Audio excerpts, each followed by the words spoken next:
Hello guys, good afternoon. I am Atul Kumar from L N biology classes online. चलिए genetics देखते हैं और genetics के कंडीशन में अपन बात करते हैं मेंडेलियन की और मेंडल की कंडीशन में बात करते हैं। तो मेंडल की जो प्रिंसिपल ऑफ इनहेरिटेंस के बारे में बात करेंगे, उसके लॉज के बारे में। जो जो कंडीशन था मेंडल ने करा और उसके बाद वाली जो स्टोरी होगी, जो अभी अभी तक जो है मतलब कि कार्ल कॉरेंस ने मॉडिफिकेशंस के बाद ही करे हैं ये सारा चीज़, तो अकॉर्डिंग टू मेंडल चल रहे हैं। ठीक है ना। इसमें जो पोस्ट मेंडेलियन की बात करेंगे, जो मेंडल नहीं कर सके, जो जो उनके एक्सेप्शन में रह गए, जो बातें उनके द्वारा नहीं हो पाई, उसको करने वाले थे तीन साइंटिस्ट, जिसके बारे में आपको डिटेल चर्चा कर चुके हैं कि तीन साइंटिस्ट अपन पोस्ट मेंडेलियन की भी बात करेंगे, जिसमें तीनों साइंटिस्ट की चर्चा होगी। जिसमें आपको एग्जाम्पल में कोड में मैंने बताया था कि कोड क्या था कि मतलब कि पोस्ट मेंडेलियन के कंडीशन में बात करेंगे क्या, पोस्ट मेंडेलियन के कंडीशन में तीन साइंटिस्ट की बात करेंगे, तीन साइंटिस्ट की बात करेंगे। तीनों साइंटिस्ट कौन थे, आपको कोड के जरिए मैंने बताया था कि एक तो क्या है ट्रिपल बॉन्ड के थ्रू जो है ग्वानिन साइटोसिन से, और क्या है एडेनिन डबल बॉन्ड के साथ थायमिन से। और यहाँ पे हमने कहा कि H2 मॉलिक्यूल्स, बस हो गया ना। मतलब कि ये क्या है, ये बेटा जर्मनी का था, कौन सा, जर्मनी का Karl Correns.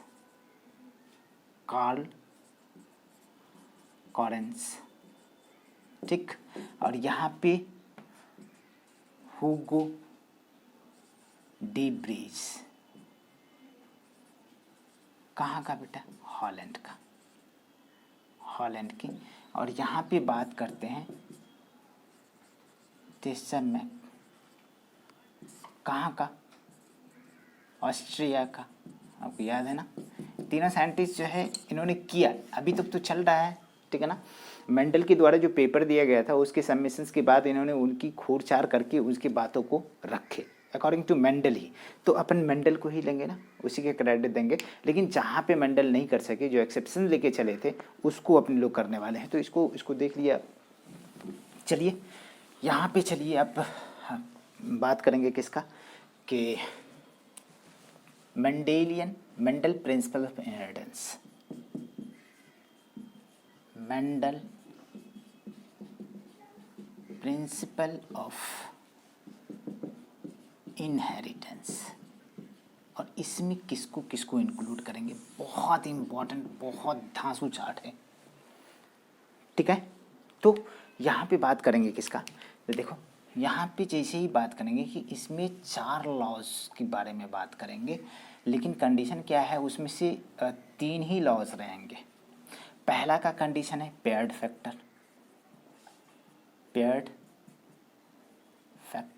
Principle of paired factor ऐसे लिख सकते हैं, प्रिंसिपल ऑफ पेयर्ड फैक्टर। दूसरा कंडीशन में, ठीक है ना, लॉ ऑफ डोमिनेंस और प्रिंसिपल ऑफ डोमिनेंस। इतनी बात तो समझ में आती है, प्रिंसिपल ऑफ डोमिनेंस। तो यहाँ पे बात किया कि जो भी डोमिनेंसी की बात करते हैं, ये देने वाले साइंटिस्ट थे कार्ल कॉरेंस। तो यहाँ पे इसको फर्स्ट लॉ माने। कार्ल कॉरेंस क्या बोले कि ये क्या है जी, फर्स्ट लॉ है, प्रिंसिपल की फर्स्ट लॉ है। और उन्होंने बोले कि इसमें दो एक्सेप्शन दिखेंगे, डोमिनेंसी हर समय नहीं रहेगा। एक तो इनकम्प्लीट डोमिनेंस की चर्चा करें, इस लॉज में हैव टू एक्सेप्शन, और दोनों के दोनों एक्सेप्शन कौन थे, कार्ल कॉरेंस के द्वारा दिया गया इनकम्प्लीट डोमिनेंस, और दूसरा क्या था, कोडोमिनेंस।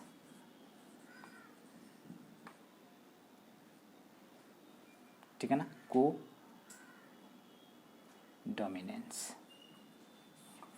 दोनों चीज़ें आ रहा है ना। ठीक है ना, इनकम्प्लीट डोमिनेंस और कोडोमिनेंस। यहाँ पे जैसे ही अपन बात करेंगे, मतलब कि third according to the Mendel, ठीक है ना, लॉ ऑफ सेग्रीगेशन, या इसे ही बोले थे क्या कि इसके कंडीशन में दूसरे नाम दे देते हैं, principle of segregations. It is also known as splitting of hybrid, ठीक है ना।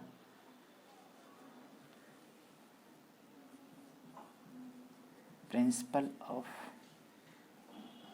सेग्रीगेशन, और इसे ही क्या बोला था, प्योरिटी ऑफ गैमीट, ठीक है ना। ये फर्स्ट लॉ हो गया, ये क्या हो गया, सेकंड लॉ हो गया। और सेकंड लॉ के कंडीशन में अपन बात करेंगे तो इस लॉ को बताया क्या कि प्योरिटी ऑफ गैमीट के बारे में बात कर रहा है, प्रिंसिपल ऑफ सेग्रीगेशन के बारे में बात कर रहा है। This is a universal law because this is a universal laws because there is no exception, कोई अपवाद नहीं है इसका, इसीलिए इसको क्या बोला, सर्वव्यापी लॉ, यूनिवर्सल लॉ बोला। अब यहाँ पे बात करते हैं तो ये सेकंड लॉ हो गया, तो इसका मतलब थर्ड लॉ की बात करेंगे या फोर्थ की बात करेंगे, लॉ ऑफ इंडिपेंडेंट असॉर्टमेंट। कौन, law of independent assortment, principle of independent assortment ऐसे भी बोल सकते हैं, ठीक है ना। तो कंडीशन क्या है कि यहाँ पे प्योरिटी की बात करे गए थे, वहाँ पे इसकी जगह पे, ठीक है, लॉ ऑफ सेग्रीगेशंस, ये क्या माने इसको, थर्ड लॉ माने। और इस लॉ में देखे कि एक क्या है, एक्सेप्शन है, और वो एक्सेप्शन क्या था बेटा, लिंकेज। बहुत ही धांसू,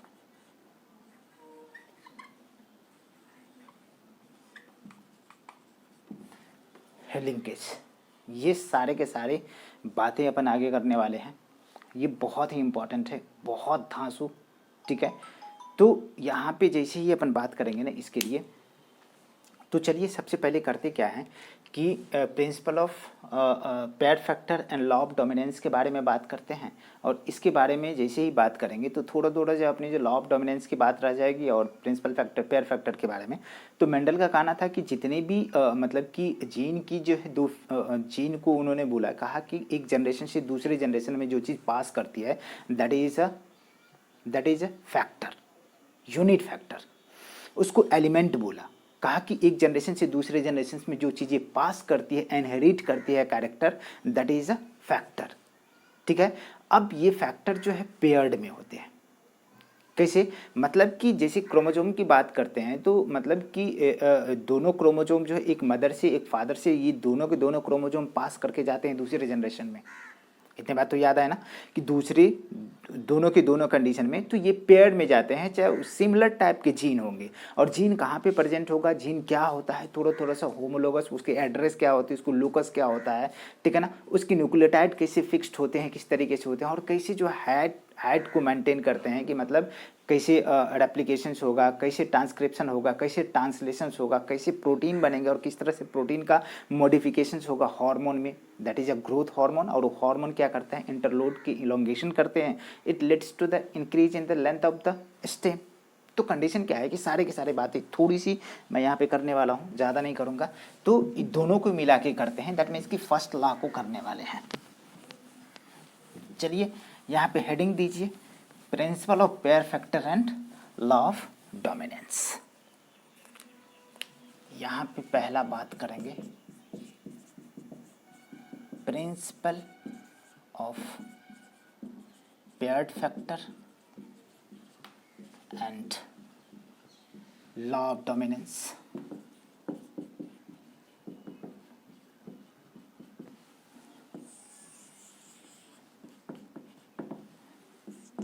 इसमें मेंडल के हिसाब से बात करेंगे कि Mendel says that, Mendel says that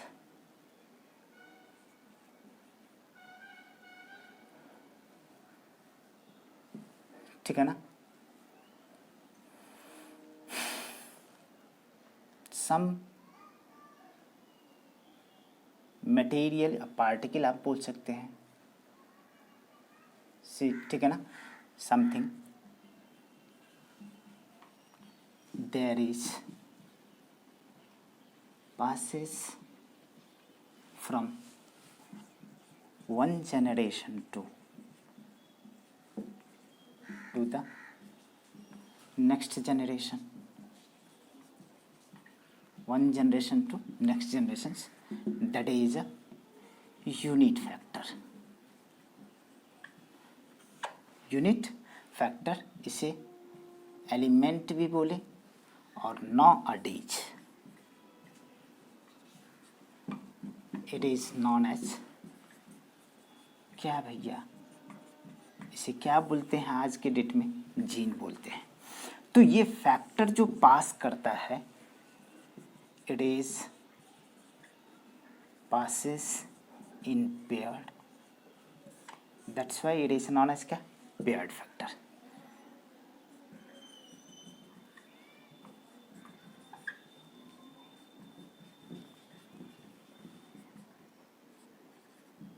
paired factor वो किस तरीके से, मैं एक में लोकलाइज करूँगा जो आपको देखना होगा, ठीक है ना। आ जाइए यहाँ पे जैसे ही बात करते हैं,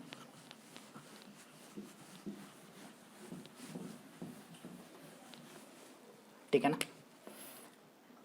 बात करते हैं कि according to Mendel all the information, ठीक है ना, all the informations present for exchange of traits, ठीक है ना। According to the Mendel all the informations are present for exchange of traits are present on, ठीक है ना, all the informations present for exchangement of the traits are present on क्या बेटा, chromosome. ये सारे के सारे क्रोमोसोम पे प्रेजेंट होते हैं। दूसरी बात है कि each trait has a specific unit factor. वो किस तरीके से, देखो मैं क्या करता हूँ कि एक क्रोमोसोम मैंने बनाया, ठीक है, ये क्रोमोसोम है, यहाँ पे एक जीन है हमारे पास, ये क्या है, हाइट का जीन है, हाइट के लिए रिस्पॉन्सिबल है। तो ये क्या है, जीन है। अब जीन क्या होता है कि it is a small segment of DNA. It has fixed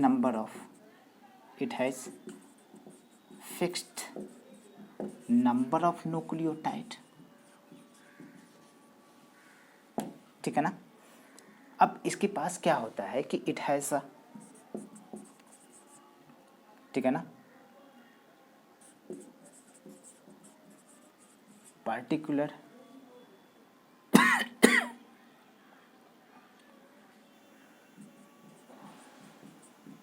function controlling information, ठीक है ना। छोटी छोटी बातें अपन करने वाले हैं। अब जो यहाँ पे बात करेंगे कि क्या क्या कंडीशन होती है, तो ये सारे के सारे बातें हो गए। लेकिन इस जगह को जो बोलते हैं, इसको बोलते हैं लोकस। क्या बोलते हैं, locus. It is address of gene, it is address of gene, that is known as क्या, लोकस। तो अब क्या कंडीशन है कि यहाँ पे जीन है और किसके लिए, हमने कहा कि कोई इन्फॉर्मेशन इसके पास कोडेड है। मैं क्या करता हूँ, इसको मिटाता हूँ, आप थोड़ा सा ऊपर करके लिखता हूँ,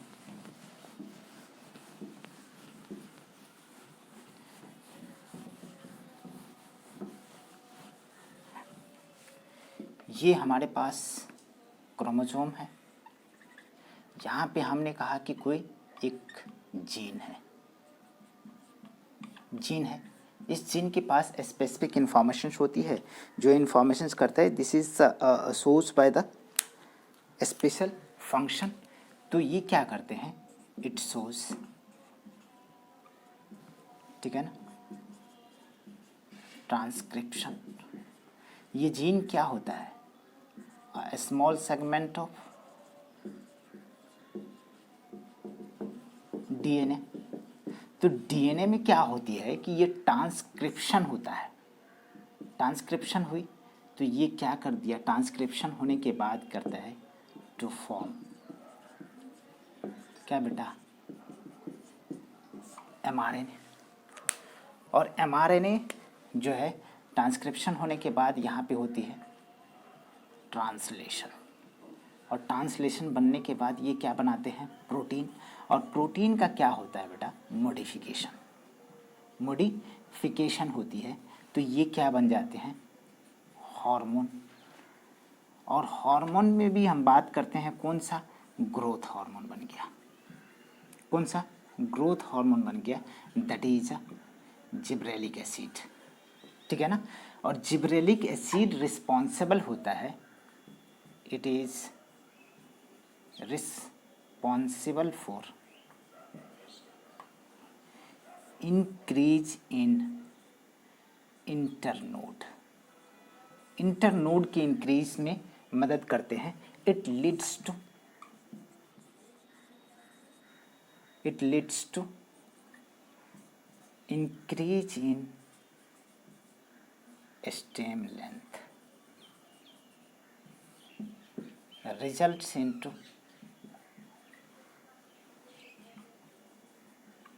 टॉलनेस। तो ये एक कैरेक्टर को, मतलब कि टॉल ट्रेट को दिया, क्या क्या, टॉल ट्रेट को दिया। तो कहीं ना कहीं हार्मोन जीन रिस्पॉन्सिबल है। तो हमने कहा था कि one gene one enzyme and one function विरल एंड टेटम के द्वारा दिया हुआ है, और बहुत ही इंफॉर्मेटिव है, समझ में आ रहा है। तो चलिए आज से इतने तक, ठीक है ना। यदि वीडियो पसंद आती है तो लाइक शेयर सब्सक्राइब करें। Thank you.